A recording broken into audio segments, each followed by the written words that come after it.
Hey guys, Equinox, this is going to be my updated brew impressions video for Dragonflight Beta since it came out. So originally, I posted the first vid in alpha, and quite a bit's changed since then. I put the new build on the screen for you guys to see right now. It's up in the top left corner. So the biggest changes to our playstyle compared to live are that we're going to focus more on charred passions.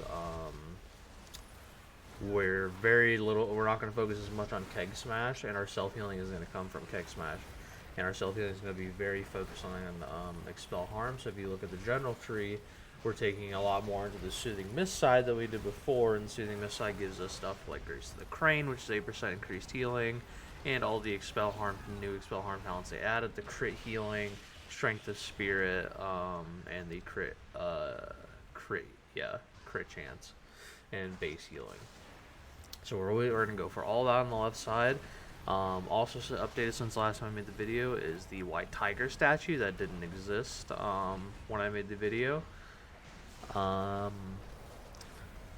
And since it was introduced and now it got nerfed by 75%, so it used to be about around 20% of your damage if you did some insane pulls, but realistically it was still less than keg smash.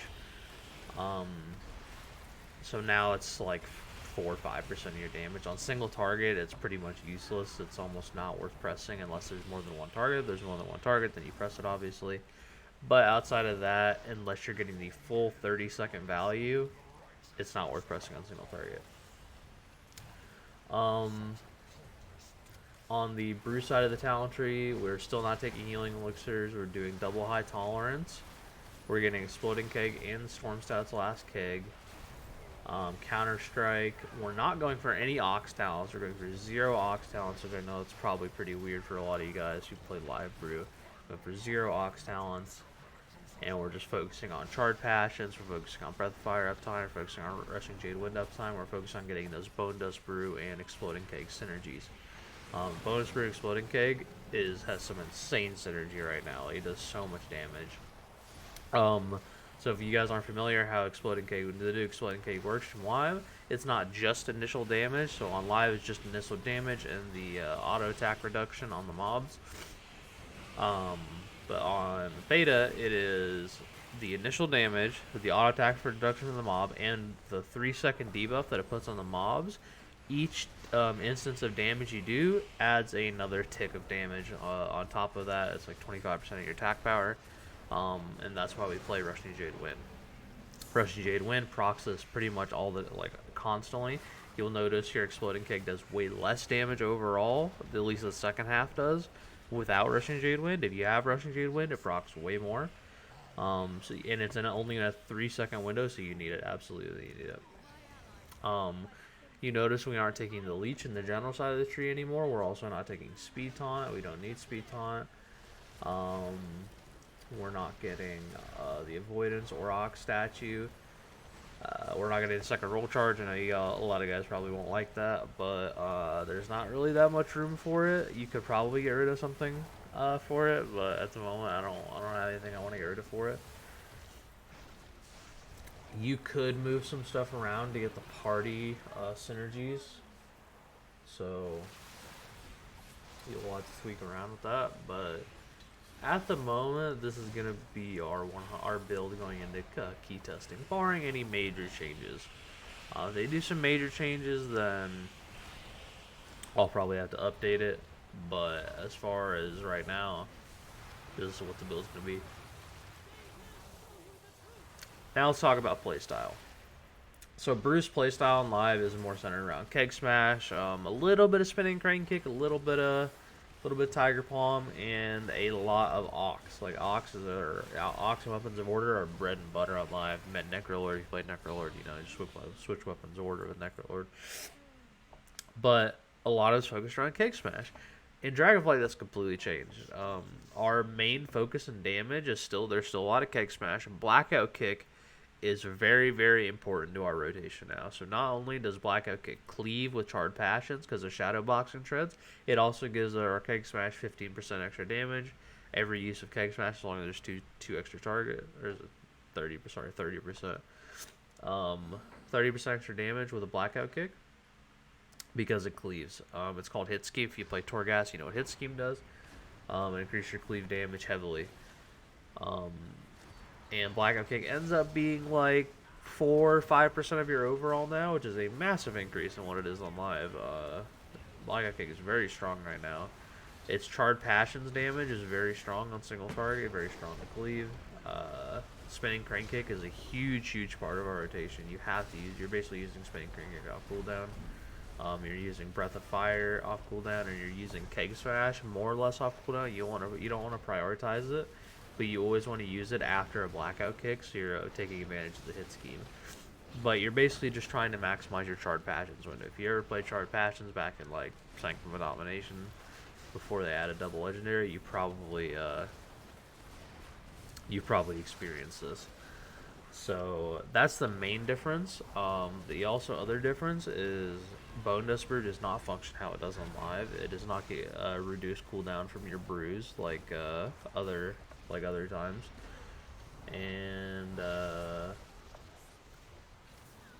Exploding Keg is a huge integral part of our rotation. So right now the opener is about, I'd say, pre-rushing Jade Wind, blackout kick, Keg Smash, refresh rushing Jade Wind if it took you a little bit to group up the pack, Bone Dust Brew, Exploding Keg, Breath of Fire, Spinning Crane Kick, blackout kick, Keg Smash, Spinning Crane Kick. That's about the opener. You can put Tiger Statue in there at the very beginning. Once the mobs are grouped, you can just throw that down very first. But that's the opener you're going to look for. I'll write it down in the description so you guys don't have to like pause the video and rewatch it. But yeah, that's going to be your goal opener, I'd say. Single target, our priority is Rising Sun Kick. So that is our #1 priority on single target. You have to use this off cooldown as the most important thing you have to press. That's probably going to be really weird to a lot of you. You're adding an extra keybind on single target and stuff is going down in priority. So it is Rising Sun Kick, Keg Smash, Charred Passions uptime, Blackout Kick, and then Spinning Crane Kick.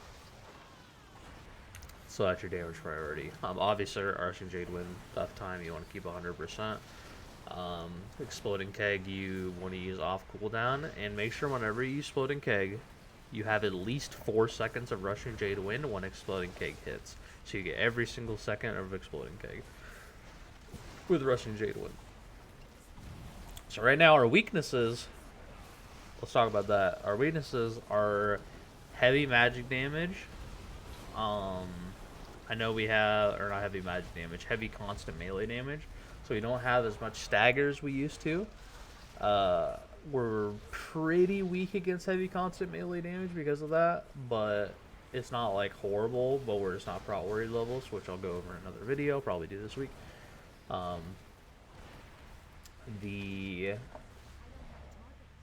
The magic damage, on the other hand, we have 2 extra cooldowns to deal with that. We have Dampen Harm now and Diffuse, which we don't have on live, which is huge. And at the current moment, there's 2 bosses in the new dungeons where Diffuse gets a lot of value. The last boss in Nakud Offensive gives you a thing called the Constructive Strike, and you reflect it and does a lot of damage on the boss. And the last boss in Azure Vaults does something called Dragon Strike, puts you debuff, you defuse it, does a shit ton of damage. So Diffuse is going to get a lot of value in the new dungeons. And also there's just a lot of casters in the new dungeons. It's just going to get a lot of value. Dampen's going to get a lot of value. And yeah. I think overall our weaknesses right now are just very heavy melee damage. Magic damage is actually less of an issue because of how much Expel Harm does nowadays. And yeah, that's about it. We are a little more healer reliant. We're not going to be able to just be full god mode during Weapons of Order with Keg Smash and Keg of the Heavens. We're going to be a lot more healer reliant. You're going to be focused on your Expel Harms for self healing and even some instant Vivifies. Vivify is very helpful, very good tool. Fort Brew is less of a good cooldown, unfortunately. The removal of fort ingredients hurt us a lot with that cooldown. Like that talent is pretty bad. Yeah, that ability is pretty bad. It doesn't do too much. Like if you press it, you don't really notice it on beta right now. I don't know if it's bugged or not, but it really does not feel like an impactful cooldown anymore. So you're mostly just relying on damp and diffuse. Ox a little bit. Ox is pretty much a dead cooldown. The only reason I take it is for branch talents. Like it's literally the only reason I take it. You need it to get down to exploding keg. So unfortunately, that's just how it is. You pretty much just press Ox on pull just to take some stagger for you. That's about it. So also a lot of our self healing comes from Guy Pins, which is pure 25% of what you purified is put as a heal. This will be really good in high keys, even on heroics right now. If you pull enough, you can get some really nice healing, some like 25k, 28k heals, but it'll be even higher in big keys when your stagger's over 150%. You're gonna get some pretty big Guy Pins value. So right now, I think our self healing is looking fine. A lot of people don't like it, but I think it's because they're used to Dragonflight or used to Shadowlands Brew. But it's in a good spot. You just have our staff priority is also going to be very heavy crit. The reason you go very heavy crit is one because of Celestial Fortune, and two, it has massive synergy with the Expel Harm talents. The more you crit, the more you get advantage of the crit healing talent that you get from Dragonflight, the 50% crit healing, and then that also synergizes with Strength of Spirit. If you're like, say you're like 50 or like 40% HP and you expel harm and you get your Strength of Spirit will increase your expel harm healing by a lot. And then the crit healing, you'll get a very big expel harm. I think right now our expel harms are critting for like anywhere in the range of 35 to 67k depending on the HP you use when you crit because of Strength of Spirit. And yeah, it's just it's a really nice now. It's nice having Expel Harm be a big part of your healing rotation. Gift of the Ox is actually not as much as it, which is very strange. Gift of the Ox will go up the the higher key we do though. That's just how Gift of the Ox works. You'll take a crap ton of damage and you'll do a crap ton of healing. That's just how Brew works. Damage wise, we are the second best tank damage wise beyond Prot Warrior.